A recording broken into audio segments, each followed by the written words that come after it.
This channel is about three of my favorite toys: the 78 Honda CB750 Cafe Racer, a 2007 Harley Street Glide, and a 2001 BMW E46 M3.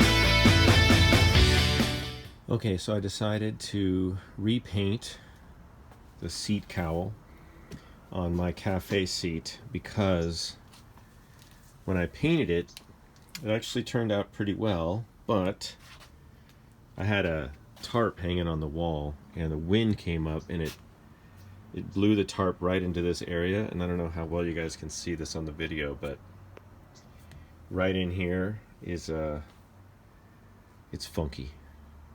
So I'm gonna sand this down with I don't know, maybe 400 grit, something like that, maybe 250 to get. I'm gonna take all this clear coat off because all this clear coat is messed up.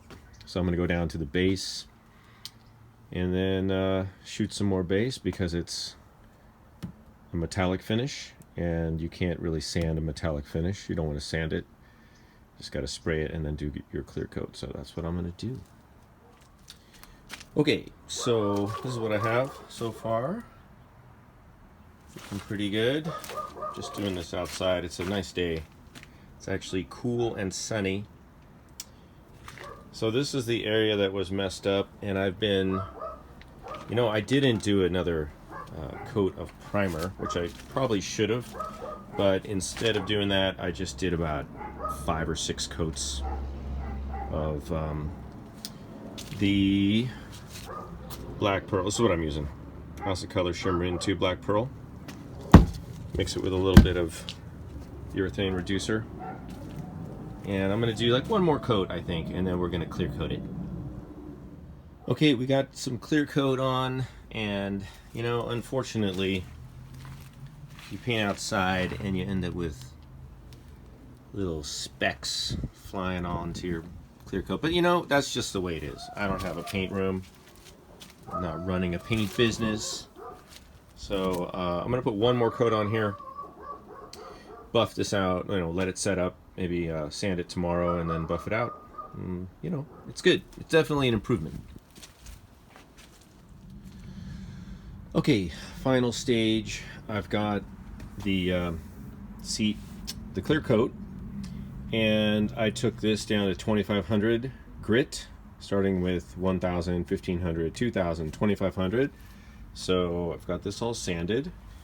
I'm now going to hit it with some 105 compound with the orange pad, some Final Cut cleaner with the white, and finally some high-tech yellow wax with the polishing.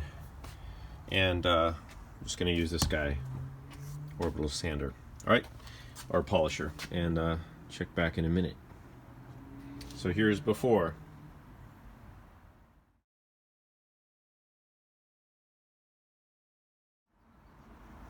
This is looking pretty good. Look at that. This is just after the 105. So that's from 2500 grit just with the 105, and that is looking pretty good. I think I'm going to hit it again before I do the Final Cut cleaner, but that's pretty awesome. Okay, check back in a minute.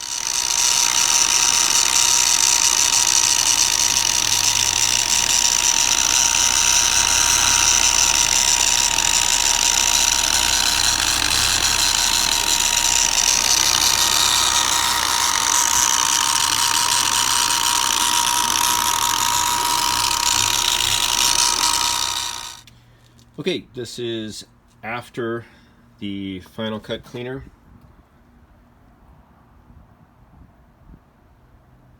Can't get much shinier than that. I'm just going to hit it with the high-tech yellow wax now, just for a little protection.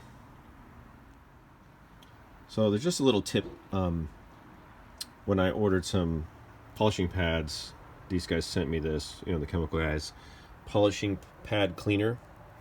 And at first I thought, it's just another product that's not really necessary, and you know, they're just trying to sell another thing.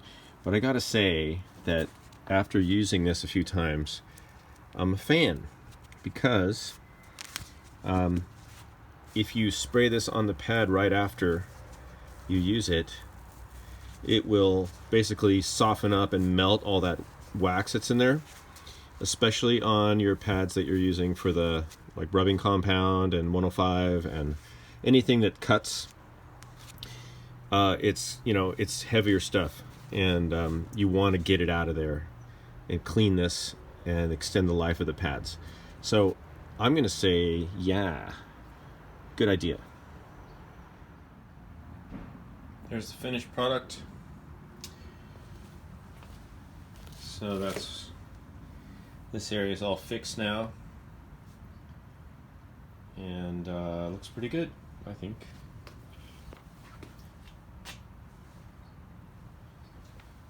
So again, I took down the paint, took off the clear coat, painted it with the black pearl metallic clear coat, sanded 1000, 1500, 2000, 2500, Meguiar's 105, and then some polish and some wax.